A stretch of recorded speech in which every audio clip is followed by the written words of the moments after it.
வணக்கம், நான் உங்கள் காமராஜ் பேசுகிறேன். இப்போ நம்ம எதை பார்க்க போகிறோம்னா ஆக்டோபஸ். ஆக்டோபஸ்னால் ஒரு கடல் மீன்கள்லேயே வந்து ஒரு அருமையான மீன். எடுக்கலாமா?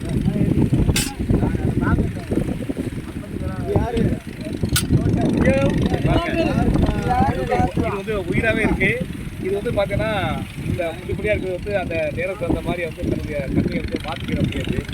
இது வந்து உடலுக்கு ரொம்ப வலுவாக உள்ளது. ஒமேகா 3 குறைபாடு உள்ளவங்க வந்து இதை சாப்பிட்டாங்கன்னா ரொம்ப நல்லா இருக்கும். ரெண்டாவது, ஆண்மையை தூண்டக்கூடிய சக்தி வந்து இதில் நிறையா இருக்குதுல்ல. இது வந்து பார்த்தீங்கன்னா இவங்க வந்து என்ன செய்வாங்கன்னா இயற்கையோட போராடுறாங்க. அந்த நிற்கிறவங்கலாம் வந்து மீனவர்கள் எல்லாருமே இவங்க வந்து இந்த போட்டில் போய் பிடிக்க மாட்டாங்க. இப்போ கடலுக்குள்ளேயே போய் அந்த நீஞ்சிக்கிட்டே பிடிப்பாங்க. தர்மக்குள்ளவே இவங்க வந்து பிடிப்பாங்க.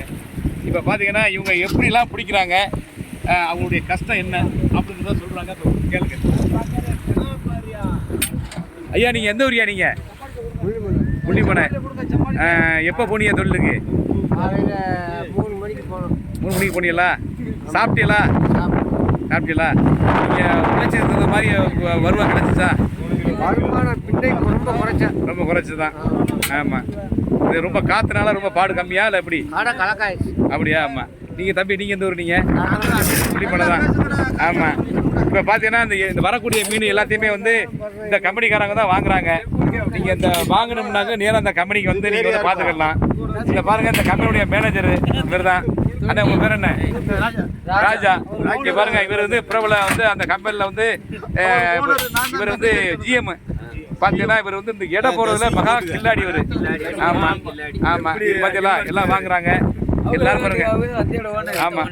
அதே நீங்கள் உங்கள் பேர் என்ன? எந்த ஊர்? நீங்கள் புள்ளிமனை தான். பாருங்க, எல்லாருமே பார்த்தீங்கன்னாங்க ஒரு ஊர்லேருந்து மொத்தமாக வந்திருக்காங்க. இருந்து எல்லாம் தொழிலுக்கு காலையில் போயிட்டு வண்டியில் வந்து பெட்ரோல்லாம் போட்டுக்கிட்டு வந்திருக்காங்க. வந்துட்டு கடலில் போயிட்டு, அதாவது மீனவர்கள் வந்து பல விதமாக மீன் பிடிச்சாலும் இவங்க வந்து இயற்கையோட ரொம்ப போராடி கடலுக்குள்ளேயே கிடந்து தண்ணிலாம் குடிக்கிறதுக்கு தண்ணி தாக வந்து என்ன செய்வீங்க? கொண்டு போய் எல்லாமே. Right, okay. நல்லா தினந்தோறும் கடலுக்கு போங்க, நிறையா சம்பாதிங்க, உங்கள் குடும்பத்தில் உள்ள எல்லாருக்கும் நல்லபடியாக காப்பாற்றுங்க. பிள்ளை பசங்களெல்லாம் படிக்க வைக்கிறீங்களா? ஏன் படிக்க வைக்கல?